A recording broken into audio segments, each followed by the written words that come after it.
प्रयागराज के सफाई कर्मी आलोक मौर्य और एसडीएम ज्योति मौर्य का मामला जमकर सुर्खियां बटोर रहा है। घर से लेकर सड़कों पर ज्योति और आलोक को लेकर मानो एक बहस सी छिड़ गई है। वहीं दूसरी ओर अब आलोक और ज्योति की तरह भी कई मामले सामने आ रहे हैं।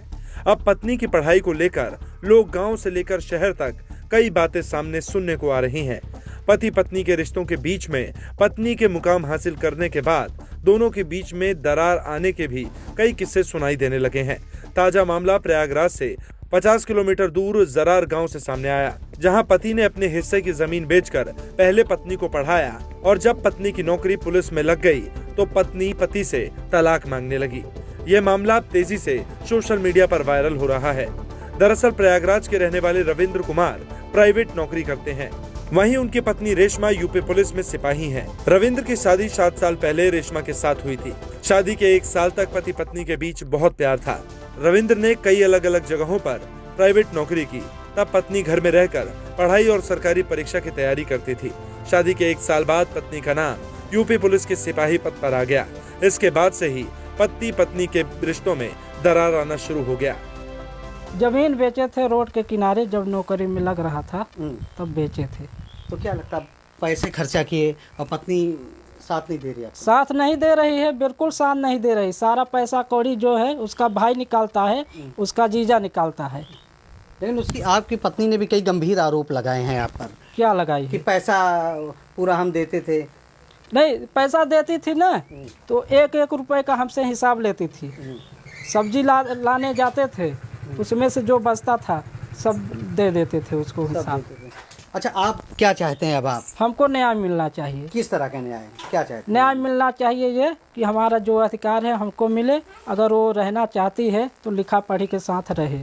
साल भर भैया, साल भर वो आए तो हम जब उन्हें देखे गए, जब उनके बात व्यवहार सब देख लिया तो हम कहा जाए अब तू आज से हमार बिटिया हो गई। हमारे घरे पे आइन तो उन्हें बिटिया का सम्मान दिया।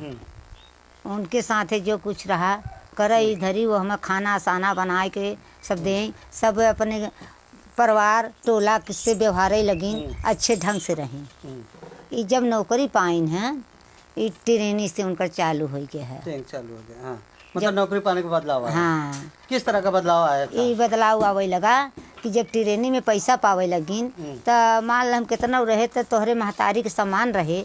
अगर हम पूछ लिया कि रेशमा पैसा पावत हुआ पावे लगू हुआ तो काट दी फोन इतने पे अपने जीजा लगाए क्या। अच्छा, एक बात बताइए, आपने पढ़ाने लिखाने में पैसा लगाया था, कैसे पैसे लगाए? भैया, हमारा लड़का कमात रहा, हम बनी मजूरी करी, खेती किसानी करी, जमन लागई जितना कहाँ उतना दे लेके जाए। खेती बेच के लिए पढ़ाया था भैया? खेत गहन धई के पढ़ावा, नौकरी लगे लगी तो 1 बिस्सा जमीन भी बेचा रोड पर। और भैया बहन जो घटे लगे शुरू से ट्रेनिंग शुरुआत किहन वहाँ गए ट्रेनिंग पर। और इस समय नौकरी की जो जांच पड़ताल जब हो लगा तब ऐसे शुरुआत कर दी पैसा के। अब क्या कह रही, बहू नहीं आएंगे? आप भैया सोचे जवाब देते कि हम उस घरे हम कभी नहीं आएंगे, नहीं आएंगे। सच बोल रहे, औलाद की कसम खा के कहते है, सच बोल रहे कि कहता हम उस घरे में नहीं आएंगे। सब झूठ बोल रहे, कितने जने आ रहे हैं। इस पूरे मामले पर रविंद्र की पत्नी रेशमा का क्या कहना है, आपको सुनवाते हैं। मेरे पति ने जो भी आरोप लगाए हैं वो सब गलत हैं। उन्होंने मुझे कई बार मारा है। मैंने ये सारी बातें कभी किसी से भी नहीं बताई।